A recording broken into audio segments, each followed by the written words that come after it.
अस्सलामुअलैकुम। फाइनली अमारात ने भी अपना स्टेबल कॉइन लॉन्च कर दिया है। तकरीबन महीना पहले मैंने आप लोगों से बात की थी कि जीसीसी के मुख्तलिफ मुल्कों को भी अपने स्टेबल कॉइन क्योंकि यूएसडीटी की मार्केट कैपिटलाइजेशन बहुत हो रही है, तो it will be a good option के मुख्तलिफ जीसीसी के ममालिक भी अपने स्टेबल करेंसीज को लॉन्च करें। तो फाइनली अमारात ने अपना स्टेबल कॉइन आज लॉन्च कर दिया है।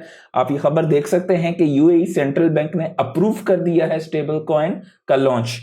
तो आप अगर इसको देखें तो ये पेग होगा, इनकी पूरी डिटेल्स आपको यहाँ पे मिल भी जाएगी डीप न्यूज़ पे भी। इन्होंने ये बकायदा बताया है कि सेंट्रल बैंक ऑफ यूएई, जिसे सीबी यूएई भी ये लोग कहते हैं, उन्होंने इन प्रिंसिपल ग्रांट कर दिया है अमाराती दिरहम का stable coin under its payment token service regulation framework. तो अनकरीब हम लोगों का इसका अमाराती दिरहम का स्टेबल कॉइन भी मिलेगा, जो कि हमारे लिए एक बेहतरीन अपॉर्चुनिटी होगी कि डेफिनेटली हम अपने रिस्क को कम कर सकेंगे। क्योंकि पहले हम यूएसडीटी या बीयूएसडी, पीवाईयूएसडी मुख्तलिफ किस्म के स्टेबल कॉइन्स जो कि ऑल पैक्ड विद यूएसडी होते थे, तो अभी हम लोग मुख्तलिफ मजीद स्टेबल कॉइन, मैंने कुछ अर्सा पहले आपको पैसोस जो कि फिलिपीनी पैसोस की भी स्टेबल कॉइन के हवाले से भी खबर दी थी। तो अब फाइनली जीसीसी में भी ये चीज़ स्टार्ट हो रही है। It will be very good. और देखते हैं कि कौन कौन सी ब्लॉकचेन्स पर हमें ये कॉइन मिलेगा, इथेरियम, सोलाना या सुई, किस पे मिलेगा आने वाले दिनों में। इंशाल्लाह आने वाले दिनों में जब मजीद इसके हवाले से इंफॉर्मेशन आएगी तो मैं उसके हवाले से भी आपके साथ शेयर करूंगा। लेकिन आज की सबसे मेन चीज़ें बिटकॉइन के हवाले से हैं। बिटकॉइन मैसिव हो रहा है इस वक्त, अर्ली साइंस हैं टेक ऑफ होने के। आप यहां पर देख सकते हैं ये top assets bye market cap है। इधर नीचे अगर आप देखेंगे तो इस वक्त नंबर 10 पे बिटकॉइन है, नंबर 1 पे गोल्ड है। गोल्ड की मार्केट कैप इस वक्त 17.994 ट्रिलियन है, बिटकॉइन की 1.318 है। जबकि गोल्ड जितना भी माइन होएगा, गोल्ड की जो है इंक्रीज हो सकती है क्वांटिटी। बिटकॉइन की मैक्स कैप 21 मिलियन है by the end of this cycle, जो कि 2025 के अक्टूबर नवंबर तक हो सकता है। We will see between second और एंड फिफ्थ पोजीशन के दरमियान हमें यहां पर बिटकॉइन दिखाई दे सकता है। ये मेरी अपनी राय है, क्योंकि इसका पास्ट ट्रैक देखा जाए तो इसी तरीके से बिटकॉइन ग्रो करता है। हमारे इथेरियम भाई यहाँ पर कहाँ पर हैं, के नीचे बैठे हुए हैं। इथेरियम ने अभी तक तो फिलहाल मायूसी की है, देखते हैं आगे क्या होता है। 33 नंबर पे इथेरियम इस वक्त है, ये भी डेफिनेटली हाई होगा। इसके अलावा कोई भी क्रिप्टो करेंसी आपको यहाँ पर नहीं दिखाई दे रही है। By the end of this cycle I personally believe कि सोलाना भी आपको टॉप 50 में दिखाई देगा। अगर आप बाय द वे टॉप 50 में देखें तो जो 50 नंबर पे या 51 नंबर पे ये अमारात की इंटरनेशनल होल्डिंग कंपनी है, जिसकी मार्केट कैप 241 बिलियन के आसपास की है।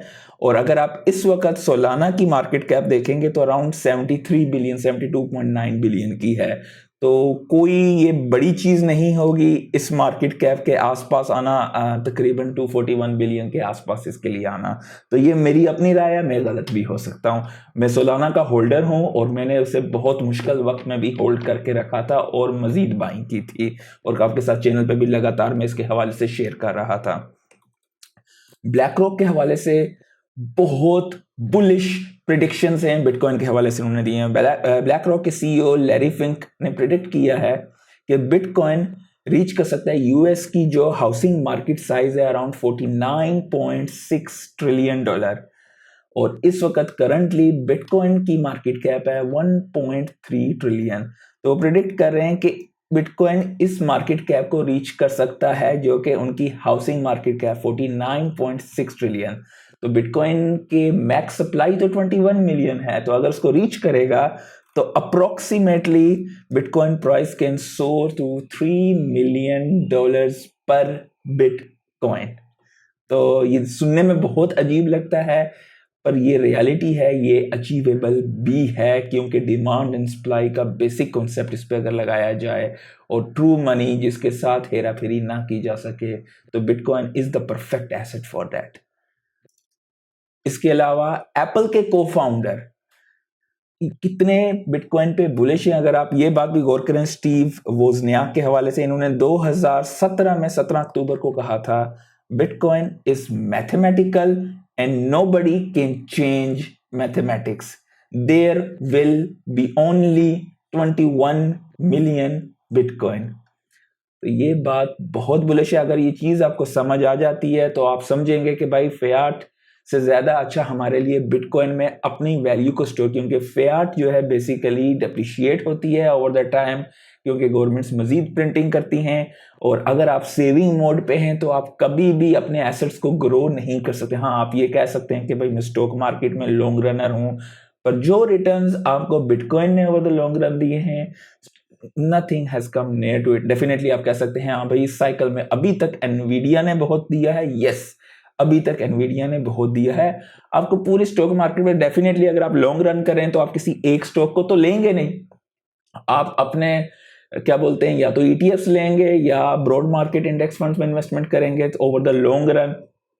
तो वहां पे रिटर्न्स ऐसे नहीं आते हैं, और एक में लेंगे तो वो एक किस्म का बहुत ज्यादा रिस्क हो जाता है। बाय द वे एनवीडिया से हवाले के वैसे बात है कि एनवीडिया ने भी काफी अच्छे रिटर्न्स दिए हैं।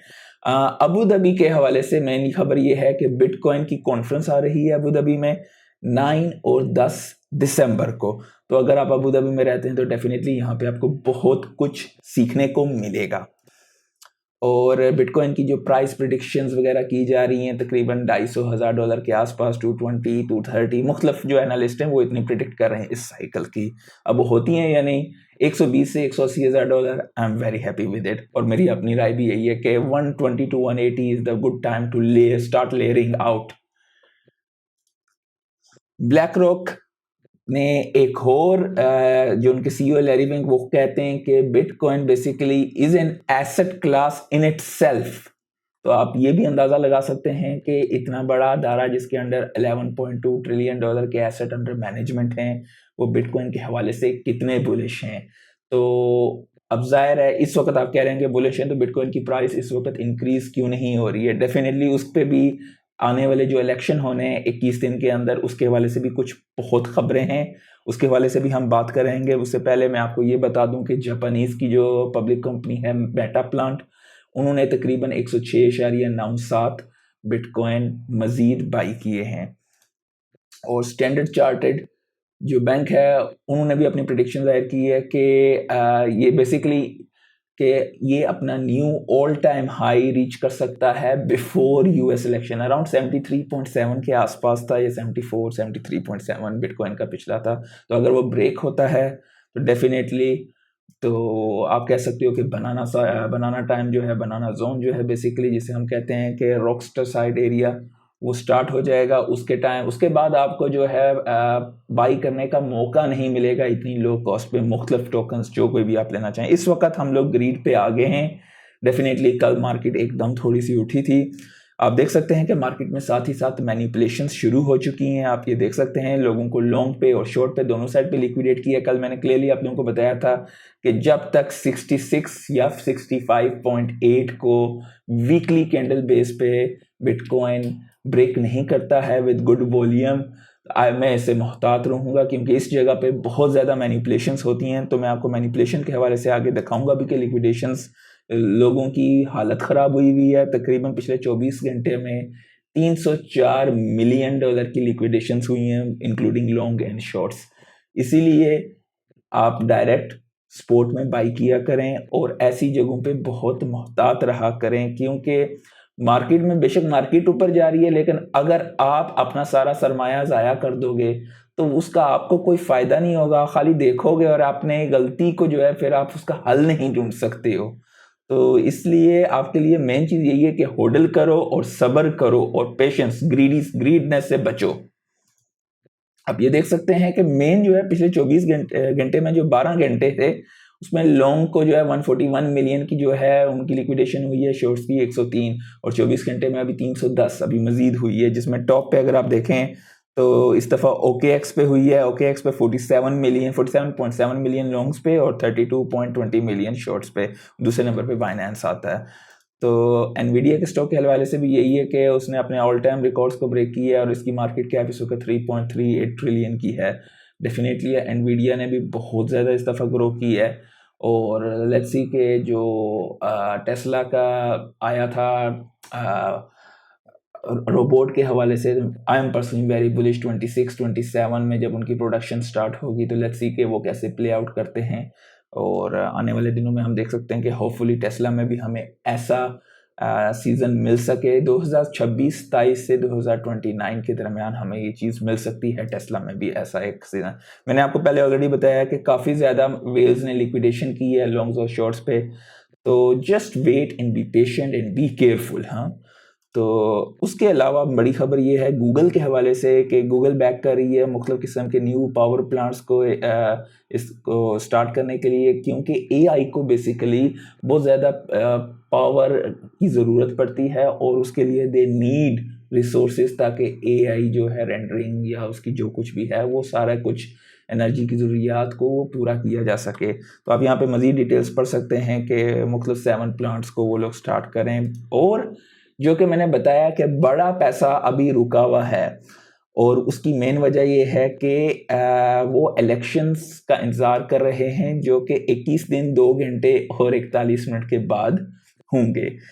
इस वक्त ट्रंप को बहुत फ़ायदा हो रहा है, ट्रंप तकरीबन हर तरफ से हर जाविये से जीत रहा है, इसी वजह से मार्केट बुलिश भी हुई है, और बड़े सरमायादारों ने कुछ पैसा, कुछ नहीं काफ़ी ज़्यादा पैसा ETFs में भी डाला है, बिटकॉइन के स्पॉट ETFs में, और मुख्तलिफ किस्म के कॉइन्स की खरीदारी भी हुई है। उसकी मेन वजह यह है कि हैरिस ने कुछ ऐसी मतलब जो होती हैं इलेक्शंस के लिए जो प्रैक्टिसेस वगैरह जो कुछ किया जाता है उसमें कुछ गलतियां ऐसी की हैं, वो भी मैं आपको दिखाऊंगा, काफ़ी फ़नी सी हैं या मतलब हो जाती हैं हिमाकतें।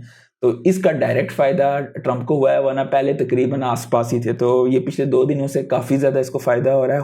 हुआ क्या था कि वो मैं आपको बताता हूँ। पहले आपको ये बता दूँ कि बिटकॉइन ETF की इन्वेस्टमेंट जंप्स हो गई, जैसे कि मैंने बताया, क्योंकि ट्रंप के इलेक्शन के जीतने के चांसेस बढ़ गए। तो हुआ ये था कि कमाला हैरिस ने एक ये बेसिकली अपॉर्चुनिटी की थी, जिसमें उन्होंने जिक्र किया था कि हाँ भाई, हम वो करना चाहे थे, हाँ भाई इतने पैसों की हम माफ़ी करेंगे मुख्तलिफ एंटरप्रेन्योर्स के लिए, कि उसमें उन्होंने अल्फाज इस्तेमाल किया ब्लैक, और उनको हम 20,000 की मुख्तलिफ फॉरगिवेबल, और अपनी तरफ से अच्छा कर रहा है। कभी कभार वो कहते हैं ना, सियाने कौवे भी टेर पे बैठते हैं, तो वो कुछ गलतियां इनसे हो गई हैं, तो वो जिसमें मतलब अपनी तरफ से अच्छा करने की कोशिश कर रहे थे, तो लोगों ने फिर मतलब इसके काफ़ी मीम्स वगैरह बनाए जब उन्होंने कालूम का किया। तो what do you mean you people, तो नीचे मुख्तलिफ किस्म के इनके मीम्स, और काफ़ी मतलब वो ये चीज़ काफ़ी पसंद नहीं की गई है, जिसकी वजह से उनकी रैंकिंग डाउन हो रही है। अगर जल्द ही उन्होंने कोई इकदाम ना किए या इस चीज़ को क्लैरिफाई ना किया, तो मज़ीद उनकी पॉपुलैरिटी में कमी आ सकती है। बाय द वे, बिटकॉइन की ETF इनफ्लोज 14 अक्टूबर को 555.90 मिलियन के आए, विच इज़ ह्यूज। उसमें आप देख सकते हैं FBTC की तरफ से जो कि फिडेलिटी BTC है, उसकी तरफ से 239 मिलियन के आए हैं, जो कि ह्यूज हैं। आईबिट में भी 79.50 मिलियन के, इथीरियम का बस 17 मिलियन बस चल रहा है साथ साथ। मीडिया के ट्रस्ट के वजह से मैंने ये चीज़ काफ़ी मुझे अच्छी लगी, मैं आपके साथ भी शेयर कर दूं कि मीडिया पे ट्रस्ट ऑल टाइम लो पे है इस वक्त। आप देख सकते हैं कि 2000 से किस तरह मीडिया का ट्रस्ट बिल्कुल गिरता जा रहा है ग्राफ अमेरिका में। और चाइना अपने अल्ट्रा रिच सिटीजन जो कि ओवरसीज इन्वेस्टमेंट कर रहे हैं, उनको टैक्स करने के हवाले से कुछ इकदाम करने वाला है। रशिया के डिफेंस मिनिस्टर को रेड कार्पेट रिसीव हुई है बीजिंग में, मतलब उनके लिए एक वो कुछ मिलिट्री का ऑप्शन। ये चीज़ मैंने इससे रिलेटेड नहीं है क्रिप्टो से, लेकिन यू नेवर नो, कुछ ना कुछ इस तरह की खबरें जो हैं क्रिप्टो मार्केट में एकदम उतार चढ़ाव करती हैं। तो अगर आप लोगों ने कुछ पोजीशन इस तरह ली हों, तो इन चीज़ों के बारे में आपको जानना ज़रूरी होता है। उसके अलावा पैक्सोस लॉन्च कर रहा है अपना स्टेबल कॉइन। उन्होंने बेसिकली इनकी पार्टनरशिप हुई है स्ट्राइप के साथ, और ये दोनों एक ग्लोबल पेमेंट सिस्टम USDC और PYUSD के लिए स्टार्ट करना चाहते हैं। बेसिकली हर एक बड़ा अदारा और मुल्क स्टेबल करेंसी की दौड़ में भाग रहा है, क्योंकि यहाँ पे रियल रेवेन्यू जनरेशन हो रही है। यहाँ तक कि ब्लैक रॉक ने इतना पैसा नहीं कमाया जितना कि टेथर ने कमा ली है। तो आप इमेजिन कर सकते हो कि कितनी बिहाइंड द सीन, हम आम लोगों को अंदाज़ा ही नहीं होता कि कितनी बड़ी लोगों के पीछे कंपटीशन चल रहा है इन चीज़ों के हवाले से। तो स्टेबल कॉइन आ रहे हैं, चाहे वो आप कह सकें, आप कहें कि CBDC की फॉर्म में हों, बड़े अदारों की फॉर्म में हों, stable coin is the future. और कौन से लेयर्स पे होंगे वो एक अलग बात है। कैनरी फाइल्स ये इन्होंने भी जो है लाइटकॉइन के ETF के लिए एप्लीकेशन की है, S1 एप्लीकेशन SEC के साथ। बाय द वे लाइटकॉइन में मैं तो कोई इन्वेस्टमेंट नहीं, मैंने तो काफ़ी ज़माने से छोड़ दी है। आप में से अगर कोई लोग अभी भी रखते हैं लाइटकॉइन तो नीचे कमेंट्स में ज़रूर बताइएगा। ओवरऑल अगर आप देखें तो बिटकॉइन जो है इसकी आज टोटल मार्केट कैप जो है क्रिप्टो की 2.3 trillion which is going up. Bitcoin का डोमिनेंस 57.4% पे है क्योंकि बिटकॉइन आज काफ़ी चढ़ा है। और इथेरियम को उसके मुताबिक ओल्ड कॉइन उतने नहीं चढ़े, कुछ एक मीम्स की आप बात कर सकते हैं। इथेरियम की डोमिनेंस 13.5 थी, तो आप ये देख सकते हैं कि ओवरऑल कुछ मीम्स वगैरह इनमें चढ़े हैं। और बाकी अगर आप USD के पेयर्स में सॉरी BTC के पेयर में देखें तो मज़ीद ये कम दिखाई देते हैं। तो चैनल को लाइक कर दीजिएगा, सब्सक्राइब भी कर दीजिएगा। आज के लिए इतना ही, अल्लाह हाफिज़।